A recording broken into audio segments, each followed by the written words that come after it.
All right, everybody. Thank you so much for joining What's the 411? So sorry, we're a little bit tardy for the party, but we're here. We made it. And today I'm excited for the conversation that we are going to have with Mr. Tyler Samuels. So I'm just going to let him jump right into it and tell us exactly who he is and what he does. Go ahead, Tyler. Hi, thank you for having me. I am a Jamaican Jew. I co-founded Jews of Color Canada a very long time ago, many years ago. And beyond that, I'm a Jewish content creator and historian. So I basically talk about the history of Jamaican Jews and the rest of the Caribbean. And that's my bio, but that's basically what I do.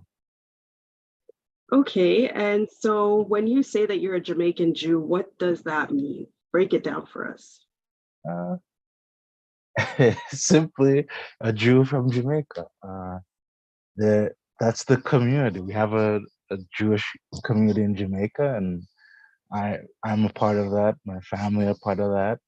Uh, so that's what it means. Usually, most people say Jamaican and all that. I don't, but yeah, it's our identity, and we're proud to be Jamaican and Jews. So. Okay, and so you also like what is the definition of a Sephardic Jew? So Sephardic Jews, we are the descendants of Jews who escaped Spain, Portugal, medieval times because of the Inquisition. The Catholic Church was running essentially an extermination program of Jews on that peninsula. So what happened was with Sephardic Jews, the word in Hebrew means from Spain. So that's what Sephardic Jews are. So we went to North Africa, the Middle East, uh, and also the Caribbean. And then Ashkenazi Jews, Ashkenazi in Hebrew means Germany. So that's where they settled. Uh, and so there's Sephardic Jews, Ashkenazi Jews, Mizrahi Jews, who are Jews who were living in the Middle East. Then you have Ethiopian Jews, and we have a whole list of different ethnic identities within Jewish people. Okay, and so where is there a place where Jews originated from? Did they start traveling from a certain point in the earth, or like yeah, that's the question. Oh, Yes. okay. So, so Jews originally originated from Israel, and then during ancient period, uh, before the Common Era or after the Common Era, we were a majority of Jews were expelled by the Romans after a series of revolts, and we formed the diaspora. So Jews were enslaved, sent overseas to Europe or Middle East or different parts of the world where the Roman Empire controlled. And that's how the Jewish diaspora was formed. But we originate from Israel, the land of Israel. Uh, so, mm, Okay. So there are many individuals, especially now we hear about, all these individuals talking about where Jewish people originated and who they really are. You know what I mean? And a lot of people are starting to just dig into this information and try to get to the bottom of who like the real Jews are, right? So would you say that the original Jews from Israel are black or white? I think that question is a very North American centric question. There's no Jews were not black or white. We are Middle Eastern people. However, we're a diverse people. So there will be Jews who are look like me, and then there are Jews who will look not like me at all. But this idea I've heard before. and I reject it. I reject it completely. There's no such thing as this whole black-white thing in Judaism, and Jews never was, and it never was. But we're a diverse nation. A lot of people think that Judaism is a religion. It's not only a religion; it's a nation. It's a peoplehood.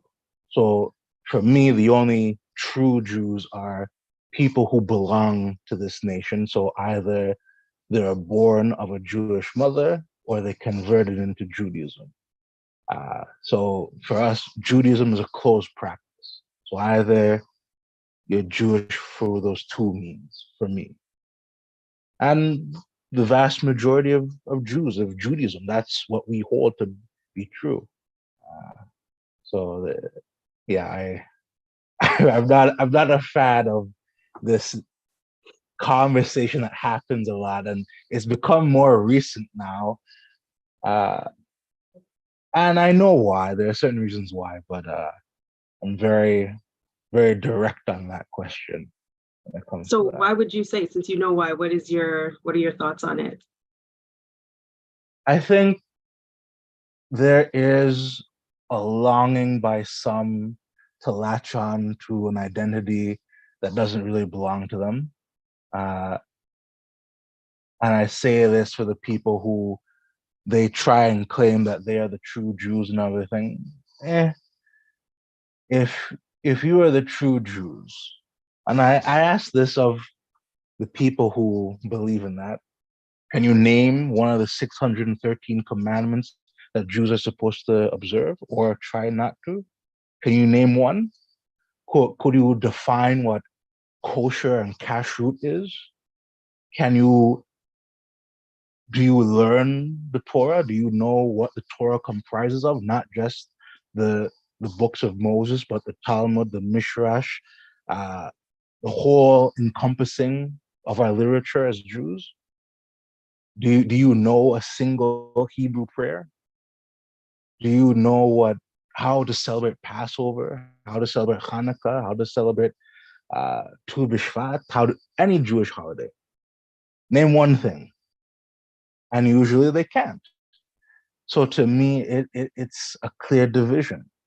There are people who I would argue, and some people might get offended by this, but I would say they have lost their identity through whatever means, and they're trying to latch on to my identity as a Jew. And I reject that.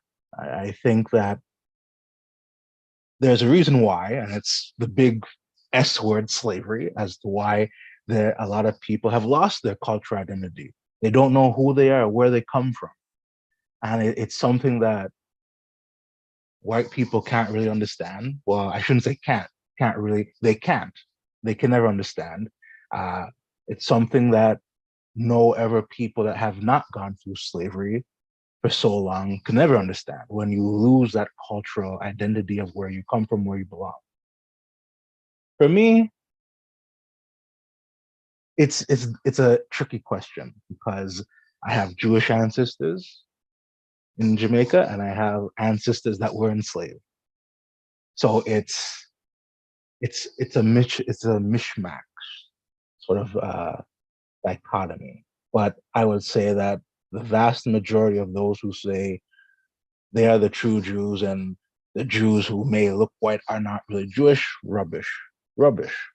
Um, because we don't look at Judaism through the eyes of North American race, uh, especially racial politics. And I think that's confusing for some when we discuss that. And it's even different in Jamaica too, and how the Jewish community looks like, because there are many Jamaican Jews there today that look like me, and there are other Jamaican Jews that don't.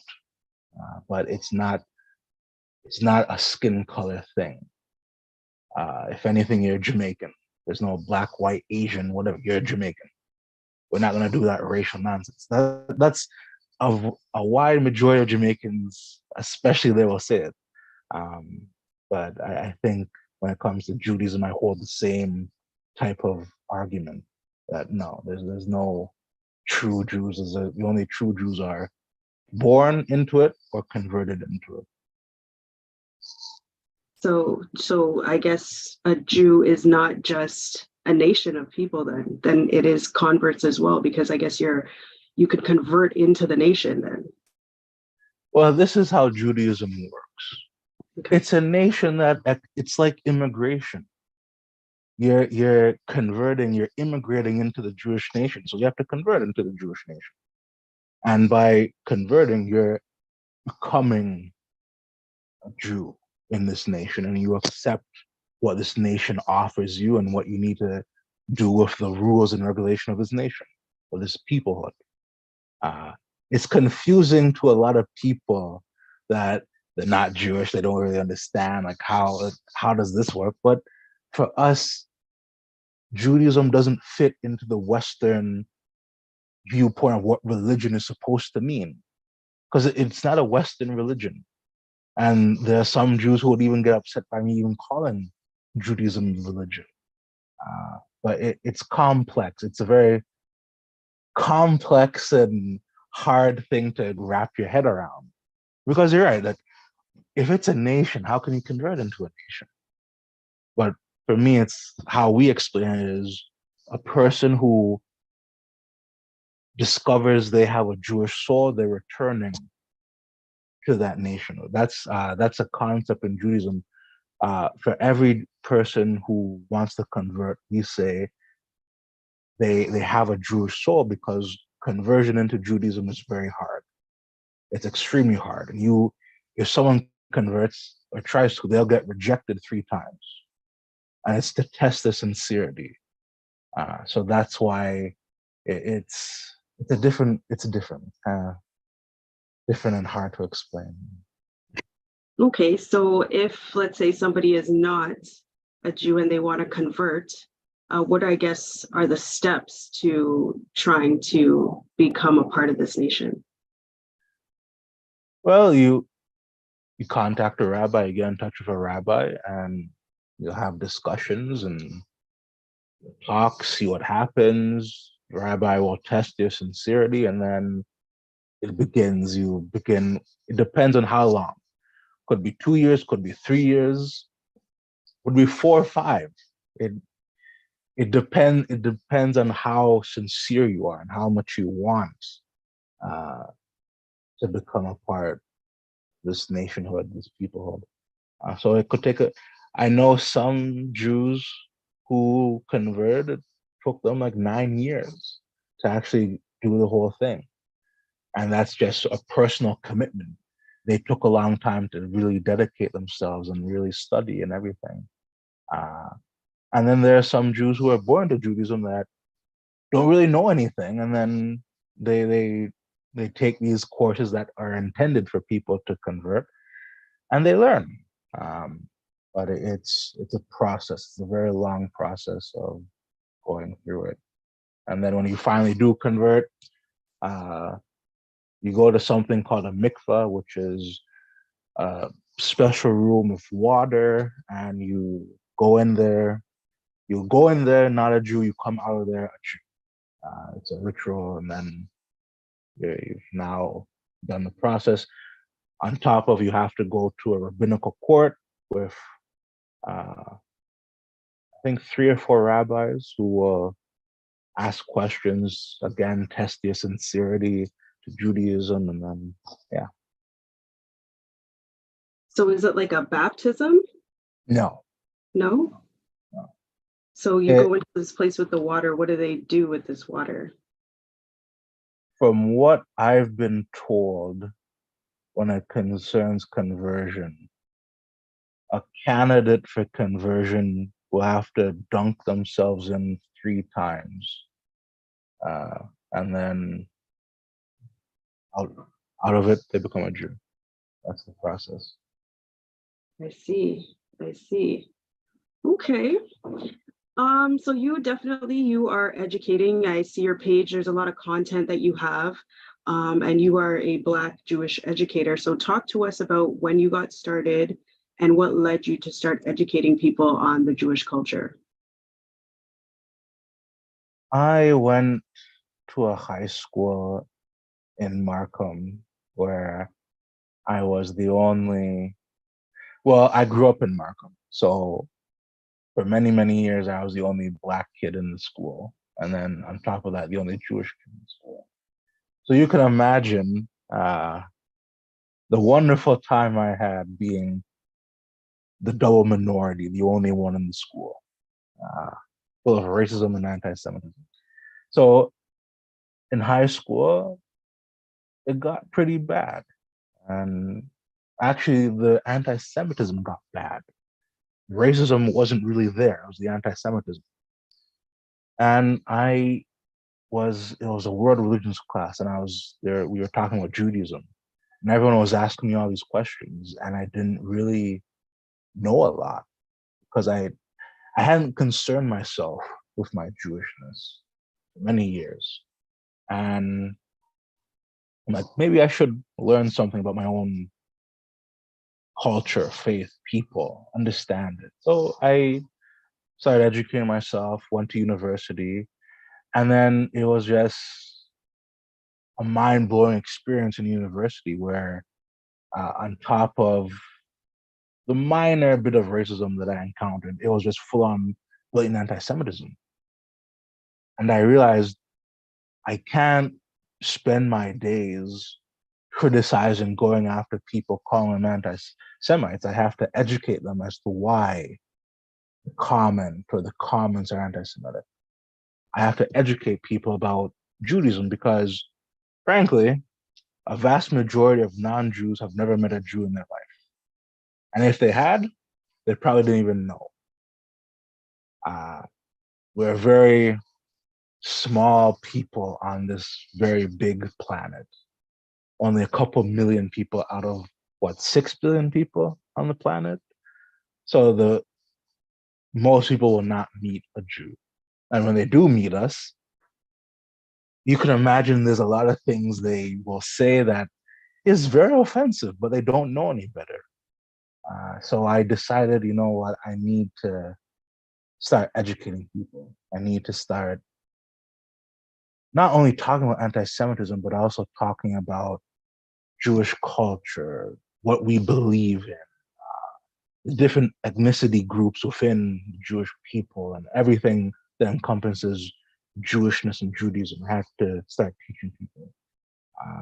And so I started Blunt Black Jew, and then here we are today, 2 years later. So Oh, okay, so 2 years. So is there a big Jewish community in Jamaica? it's hard to determine the number because there's not really a census in Jamaica that asks you what religion you are. But it's big enough. Before, throughout history, there was a large population, around like 1,000, 2,000. Those are estimates. It could have been higher than like 4,000, 5,000. We'll never know because a lot of Jamaican Jewish records were destroyed in natural disasters. Um, but officially, when I mean officially, Wikipedia says there are 500 Jews on the island. Now, if you actually go to the island and actually go to the synagogue in Kingston, there might be more than just 500. So it's hard to count, but there's a good population of Jews in Jamaica still. They're active. They have their own Facebook page, and they embrace Judaism in Jamaica. So yeah, it's a 400-plus-year-old community that's still surviving to this Okay, okay. So talk to us about the different types of Jews. Like I know at the beginning of our conversation, you were mentioning a few different types, but talk to us like how there are so many different types of Jews. Like where is it just from their origin of where they traveled from, or like where did all the names come from? day. Just being expelled and forced to move places. Uh, that's really the diversity, the why there's so many different types of Jews. Uh, you have Ethiopian Jews, you have Chinese Jews, you have Ashkenazi Jews, Sephardic Jews, Mizrahi Jews, you have Indian Jews, and then in India there are subsections of Jews, so Baghdadi Jews, and then B'nai Israel Jews, and then you have Yemenite Jews.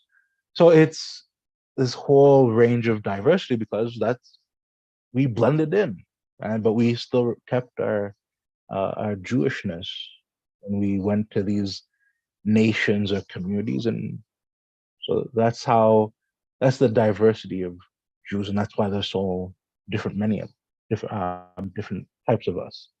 Um, but it's primarily due to being expelled or being forced to flee uh, different places of the world. Okay. And so does everybody worship differently? Uh, kind of like all the prayers are the same. They're the same words, but how the pronunciations or how you do this certain prayer throughout the day different. Like Passover, for example, uh, Ashkenazi Jews are banned from eating rice on Passover because it looks like if you ground up rice, make it into rice flour, bake it, it looks like it's actual flour, leavened bread. For us Sephardic Jews, rice isn't a bread product, so we can eat rice, we can eat corn, we can eat better. So those kind of differences, they're small, but they make a big impact. And I've seen on your page also you were talking about Zionism. What is the definition of Zionism? So Zionism, how to explain this? Zionism in the political form is the establishment of a Jewish homeland in the land of Israel, which happened. But there have been ever forms of Zionism within Judaism. It's a very contentious ideology because there are a small minority of Jews who reject Zionism, and they consider themselves anti-Zionist. But Judaism believes in the Zionist idea that we need to return. So on Passover, at the end of the Seder, we say next year in Jerusalem. And people are like, well, okay, well, what does next year in Jerusalem mean? Returning to Jerusalem. Zionism is returning to the land of Israel. And most of our holidays are only centered around Israel, the land of Israel. So it's there are some Jews who will say, well, that doesn't define what Zionism is. But when you look at the actual definition of Zionism, the return or the reestablishment of the Jewish nation in the land of Israel. So that's what Zionism means. That's what a Zionist means when they say, if you meet a Jewish person, they say, I'm a Zionist. That's what they mean. And so do you all go by a different calendar? Yeah. So I am not well versed in the Hebrew calendar because it's very difficult to understand. And it's completely different names for each month, especially non-English. But it's a completely different calendar. We're now in the year 4004 or something. I hardly use this calendar, even though we do actually use it. But it's a completely different calendar. Okay, and so okay, so so you mentioned when you were in school, and we hear this term all the time, anti-Semitism. But what is the actual definition of anti-Semitism? Anti-Semitism, it's confusing because we didn't create Jewish people did not create this term anti-Semitism. The term anti-Semitism was created by a German philosopher in the 19th century, so late 1800s, who was an anti-Semite. He hated Jews. So he used anti-Semite as a way to hate us, because his theory was Jews are Semitic people. They are not German. So he said it. I am an anti-Semite. So I'm anti-Jew. So that's where the term comes from. And a lot of people will say, well, they're ever Semitic people. How come this term doesn't apply to them? Because the German philosopher who made the term, who created this term, meant it only for Jews when he was using it. It was a word to denote that he was a proud German who hated Jews. I'm an anti-Semite. That's what it meant. And so it took on a racial thing, because especially at that time, Jews were not considered, a lot of people today consider Jews white, which is ridiculous because I'm here, as we can tell. But we've always been considered non-white. Like, regardless of skin color, we've always been considered non-white. So anti-Semite was a term created to denote that I'm an anti-Semite because I want to keep the German race pure. So that's what it means. And so we adapted the language of our oppressor, essentially. And so today, anti-Semitism is used to describe the hatred of Jewish people. Okay, that makes sense. So talk to us about your why. Like, you're out here, you're putting this information out. You mentioned you want to educate people, but you're still out here doing this. You know, you're putting out more and more content all the time. Talk to us about your why. My why is basically the fact that there's always uneducated people in the world. And unfortunately, they would rather listen to people who are not even a part of the Jewish community to tell them about Jews. It's like if someone hated Black people, and instead of actually dialoguing with Black people, they went to another racist person who is white. What sense does that make?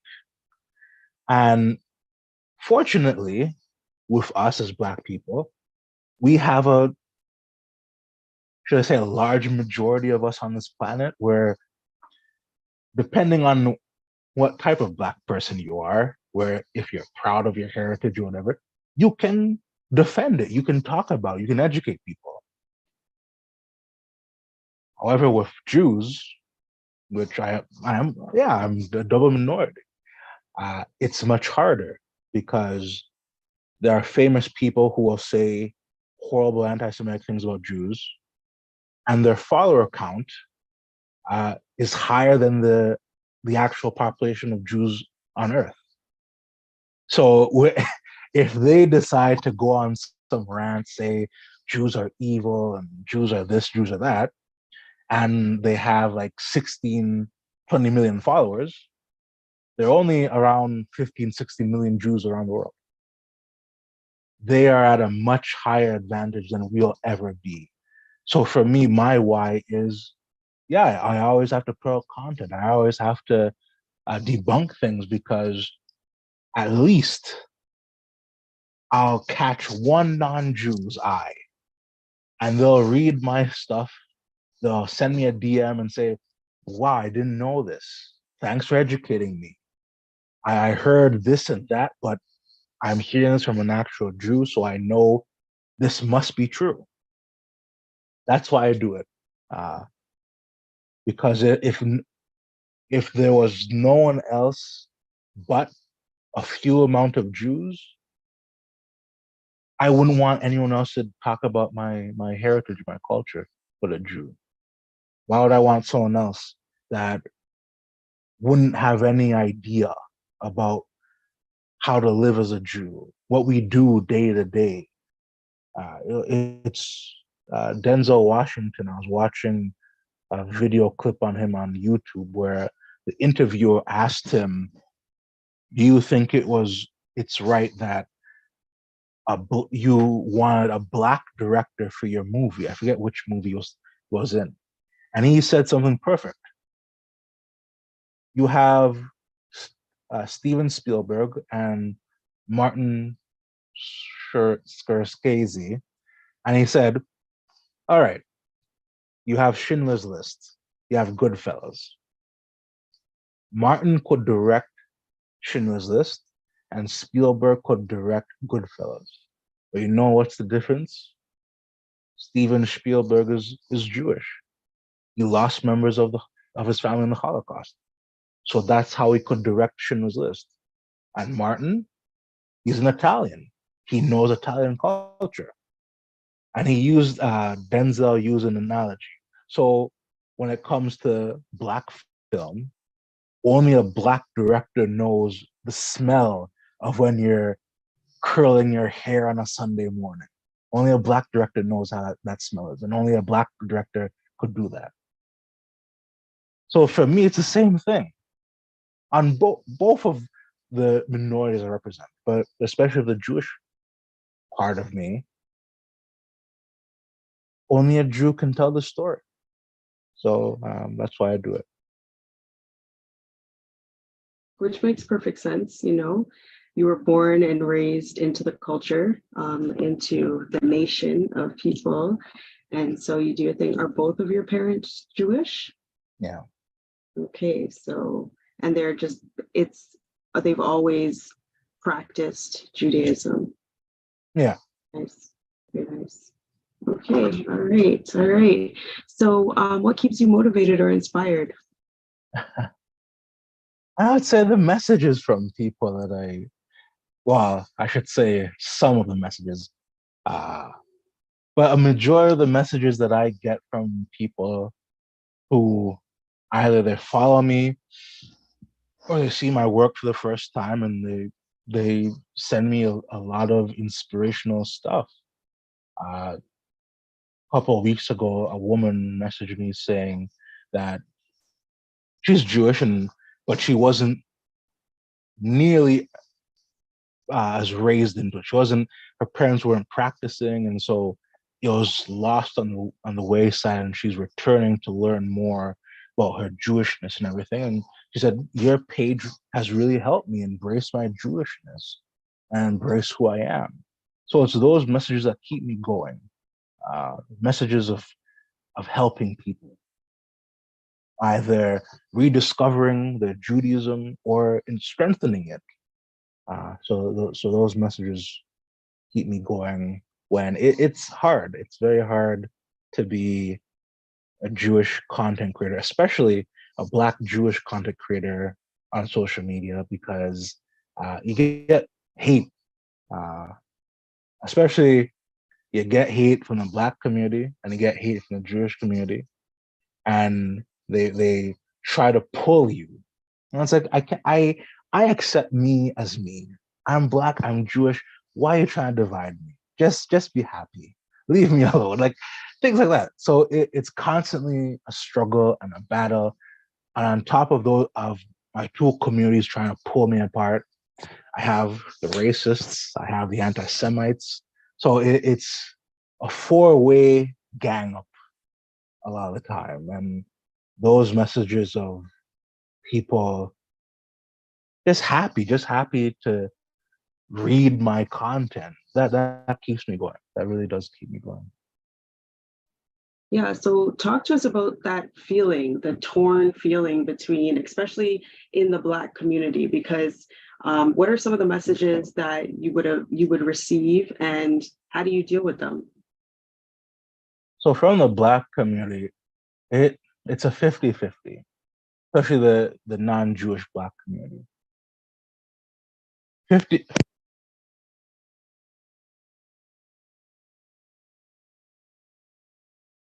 I can't hear you. I'm not sure if your speaker Can you went hear out. me now? Oh, yes, I can hear Yeah. you now.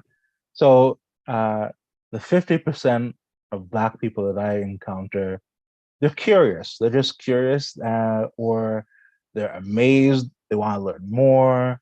A lot of them are usually very Christian and very, know their Bible and oh yeah, chosen people, yeah, yeah, yeah. So they're very supportive. They're very happy.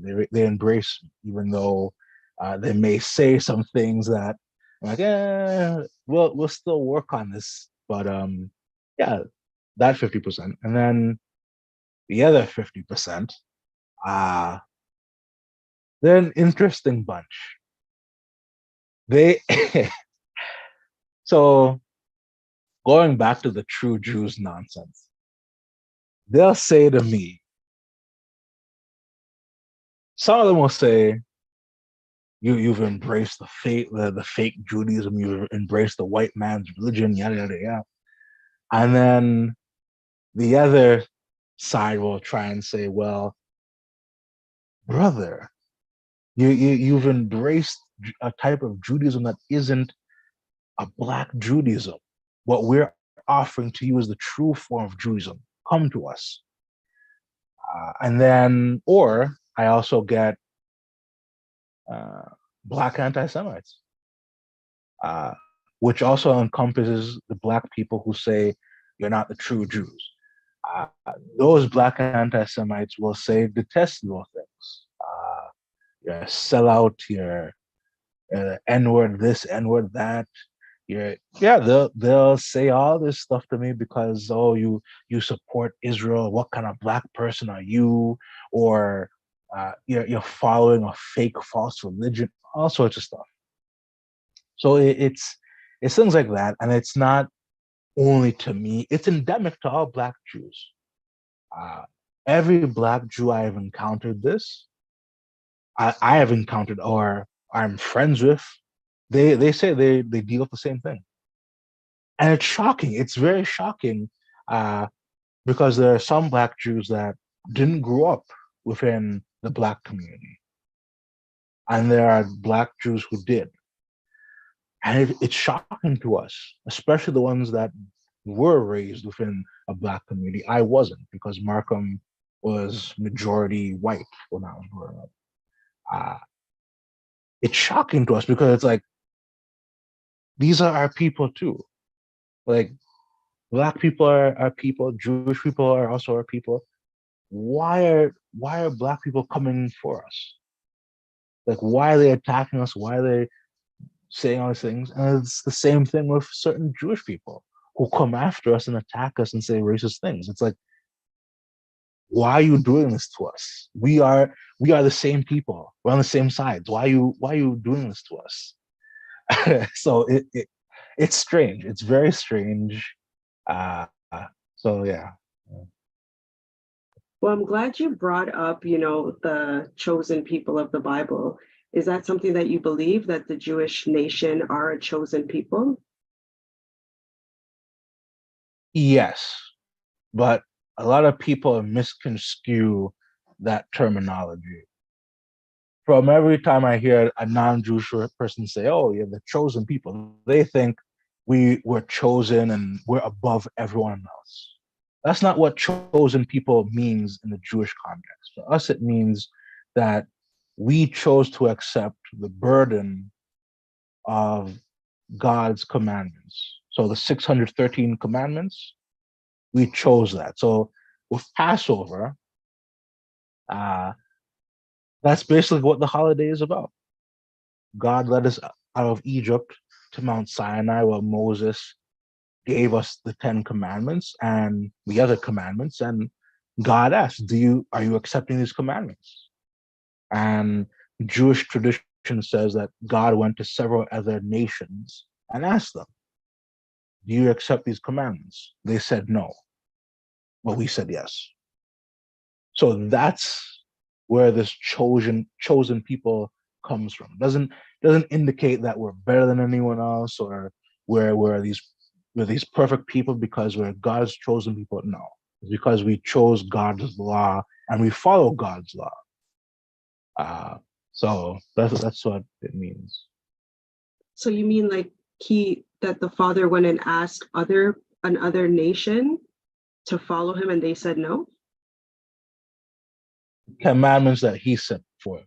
So not just the 10 commandments that a lot of people know, but the 613 commandments that we can't even follow some of them anymore. It's just not possible to follow every one of them. But we accepted those. We said yes to those. So that's where the chosen people thing comes from.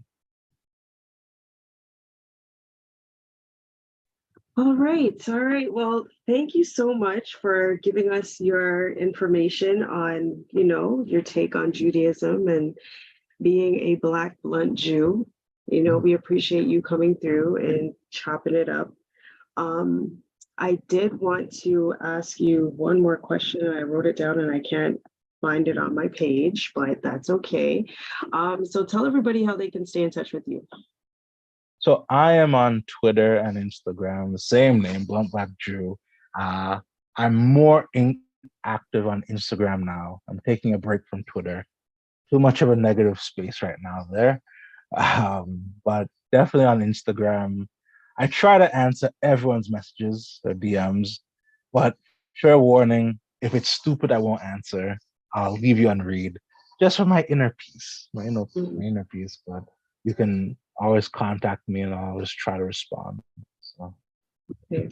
We did actually, that's what I wanted to talk to you about, is that I did first initially see you on that forum that we were talking about earlier when you were amongst some of your peers talking about Judaism. Can you talk to us a little bit about that space that you were on, and if you learned anything or how you felt about contributing to that table?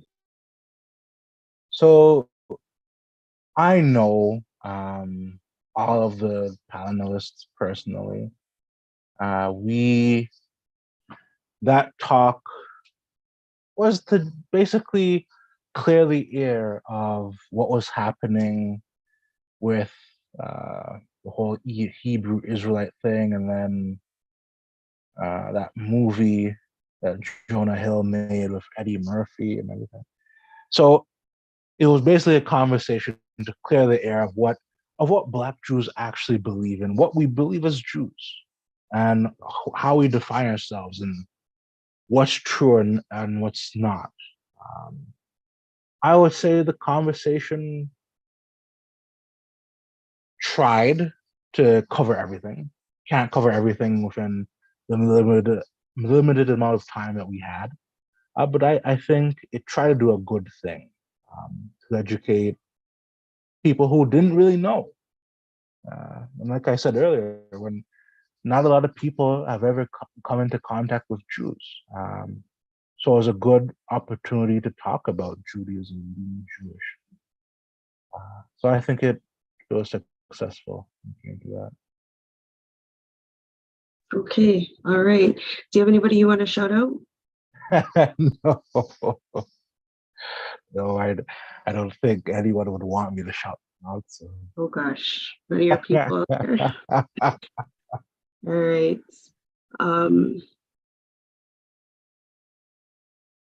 We have a question in the chat.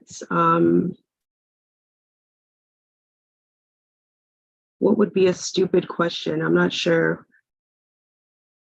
What would be a stupid question? Yeah.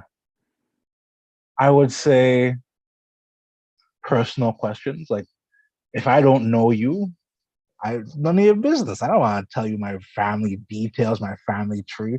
A lot of people have asked me that, and it's like, would you, if you just met someone, and would you ask them such personal questions that would be inappropriate? No. So for me, like a personal question, like what do you mean? Like there was one person who asked me, one literally asked me for my family tree because they wanted to pinpoint my family geography and my family's Jewishness. And I don't know you. I don't know you. Mind your business. Drink your water and mind your business. So things like that. Like that's a stupid question because I don't know you, and it's none of your business. Other times, for some Black Jews, asking if they converted can be an actual big no-no. There are some Black Jews who will get very upset and offended if someone asks them, "Did you convert?" And that's the reason for that is because within some Jewish spaces, we're asked that all the time. Mm. And for a lot of Black Jews, it's invalidation of our identity as Jewish people. Uh, and there are plenty of Black Jews who converted, and there are plenty of Black Jews who were born into it. And so when we're constantly hearing, "Did you convert? Do you convert?" For us, it's a weaponized thing to degrade us. So even if another Black person asks this question, "Did you convert?" Remember, if you do not know this person, do not ask those questions. You can't just up in front ask someone you just met, "Did you convert?" So I would say that would be a stupid question too. And you have to be careful. You just have to ask questions respectfully and remember to have common sense because you don't know the history of everyone and how they react to things. So just keep it cool. Keep it cool. Just ask for information, but not things that you shouldn't really matter to you, like personal life and all that. So. I think fair enough, you because you put yourself out there, you probably will be asked certain Oh questions, yeah. Oh yeah. because you're putting yourself out there as a blunt Black Jew. You're an educator, in you are considered a Black Jewish educator, right? So there are questions people are going to ask you, like, how are you a Black Jewish educator? Why can't I know what your family tree is? Or how are you really a Jew? You know what I mean? So I think fair enough, people are going to be asking you those questions, right? A blunt answer right back. I guess so. Yeah. So Mind your business. exactly, Okay. mind your business. So, what about biblical questions? We have this question. Are they okay to ask as well? Because I think that's one thing. I mean, you did mention about the chosen people. A lot of people, when they think about Jews, they think about them in a biblical manner, right? Are those kinds of questions okay to ask? Yeah. It just depends on type of biblical questions. Well, there's people ask a lot of strange things, especially when it comes to the Bible. And it's like, okay, I don't know how to answer this, but okay, go ahead and answer. But biblical questions are fine. Mhm. Are you do you believe in Jesus? No, No. that's that's antithetical to Jewish belief. There's no Jesus has no role, no place, nothing in Judaism. Uh, Mhm. so our Messiah has yet to come. Uh, there are some Christians who call themselves Jews who will say, "Oh, I'm Jewish, and Jesus is my Messiah." No, we. It's a very controversial thing. It's very controversial, but to me, why is it controversial for Jews not to accept Jesus? That's not a Messiah. Never was. Uh, the standard Jewish belief was Jesus was another false Messiah to us. There's another false Messiah. We have requirements on what the Jewish Messiah has to fulfill. For us, Jesus never fulfilled those. Uh, so when it comes to Jesus, when it comes to all that, no, it has no place, no role in Judaism. Yeah, because I have heard of, Jews for Jesus and certain things like that. So, but no, that's just it's not according, because it's just that if you are able, as a Jewish people, it's a nation, but people are able to come into the nation or convert into Judaism, does that give way for the laws or the authenticity of the original or Orthodox Jewish way to change, kind of? No, uh, you can convert to Orthodox Judaism. You can convert to, there are different denominations within Judaism that you can convert to. I Uh, see. but Jews of Jesus, for example, majority of them are Christians. There's only a few that were born Jewish who decided to accept Jesus as the Messiah, and that's good for them. But for the rest of us, no. But with the whole thing about Jesus and Judaism, there are Jews who convert to Christianity, as an example. Under Jewish law, they're still Jewish. They've just been led astray, and that's the thing. Even with a Jew who came into Judaism with conversion, if they decide to convert out of it 30, 40 years later, still a Jew. That's what it means with the nationhood of Judaism.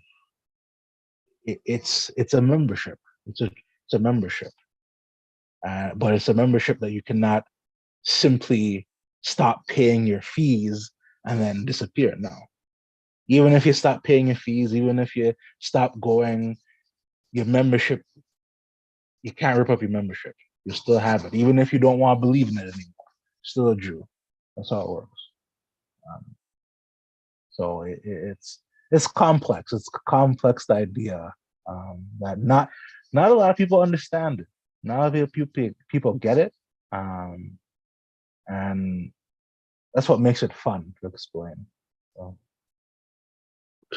I see. I see. All right. Okay. Well, it was a great conversation. I appreciate you coming through to share your knowledge and your take on Judaism. We appreciate it.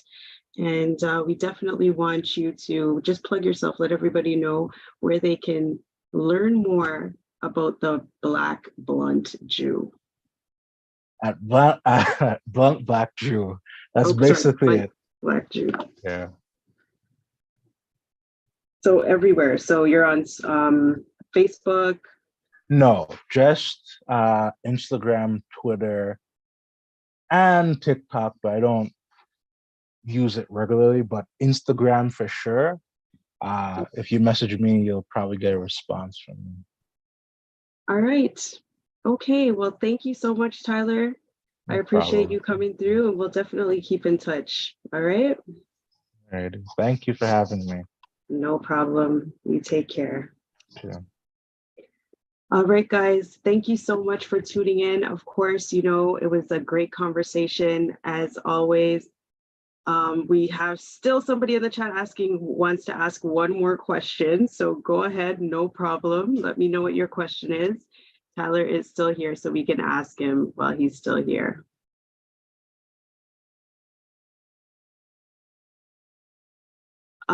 According to Numbers 1:18, I do have my Bible over here, but I'm not sure if you want to, or if you know this scripture.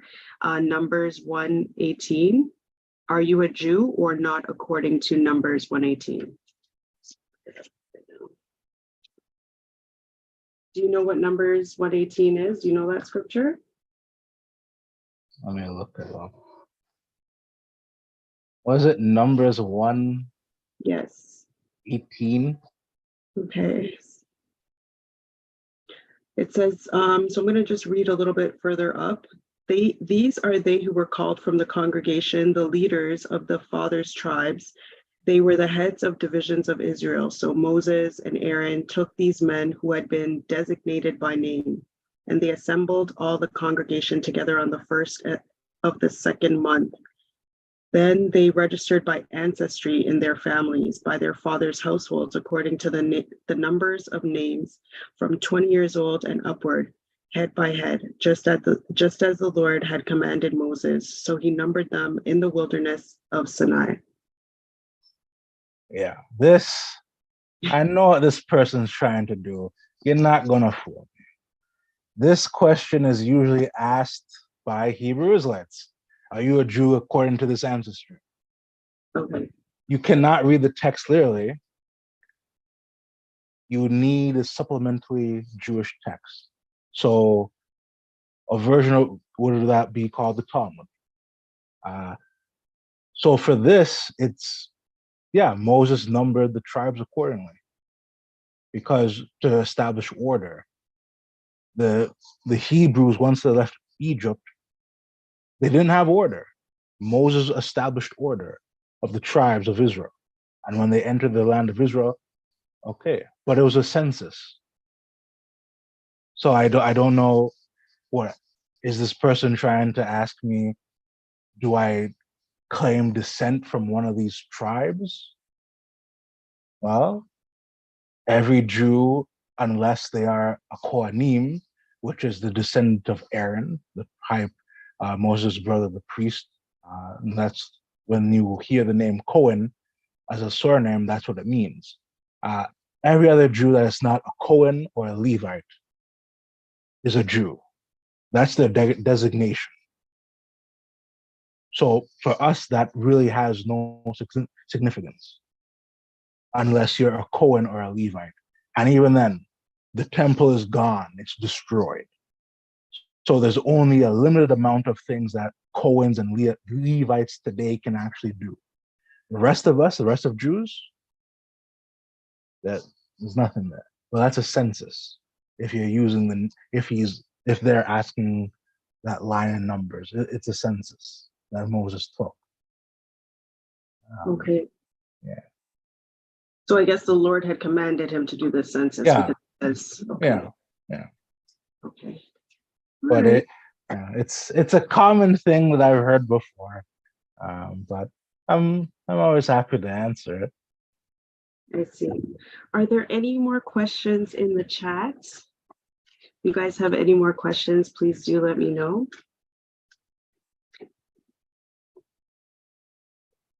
All right. I'm not sure, but it looks like we are good to go. But I do appreciate you answering the questions, my questions, and then the questions that we did have in the chat as well. And I want to thank you guys for participating in the chat as well. Thank you guys so much for watching. And thank you so much, Tyler, for joining me and for joining the conversation. So again, we will definitely keep in touch. And yeah, we look forward to seeing more content from Black Blunt Jew on Instagram and Twitter and TikTok. All right. All right. All right. Okay, guys, thank you so much for joining. I appreciate you guys. Of course, you know it's Monday, so we had the show today, and every other Monday we are going to be here just getting that content, getting that information that we need to have. Tyler has left the building. He is not taking any more questions at this time. So I did have a lot of questions for him. So I want you guys to go back in the conversation if you weren't here at the beginning to get his take on all of the questions I had for him. So everybody's got their opinion and this is what he stands by. So it's interesting to hear different people's opinions and where they're coming from, definitely.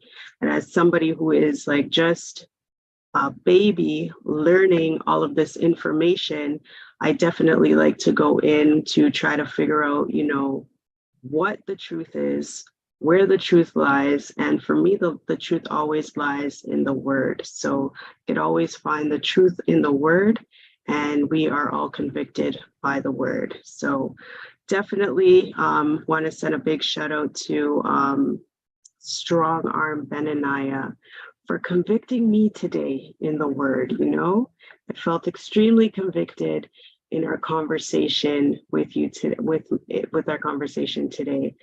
Just confounded, and you allowed me to, understand that we need to go to the word. So I want to encourage everybody to go to the word and allow the word to convict you. But not only that, you want to have honest, true individuals that are around you that are going to be able to share with you the honest truth about where you may have been steered wrong in certain situations. So you always want to do that. So I just want to send a big shout out to everybody again for coming on here.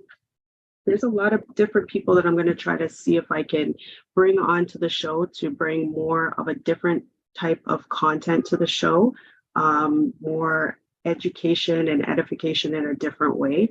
So if you guys know of anybody who might be interested to come on to not only just share their story of where they are today and how they got there, but how they can provide us with different information, different knowledge, wisdom, and understanding to the word, but also to life in general itself. All right. So again, I want to thank you. Thank you, Karen Brown, for sharing your questions. Thank you, Israelite School Toronto, Strong Arm Benaniah, for coming through and sharing and just tapping into the conversation. I definitely look forward to seeing you guys next week, where we are going to have another great guest share their story and talk to us about some good stuff, right? So yeah, you guys have a great week, and I will see you next week, same time.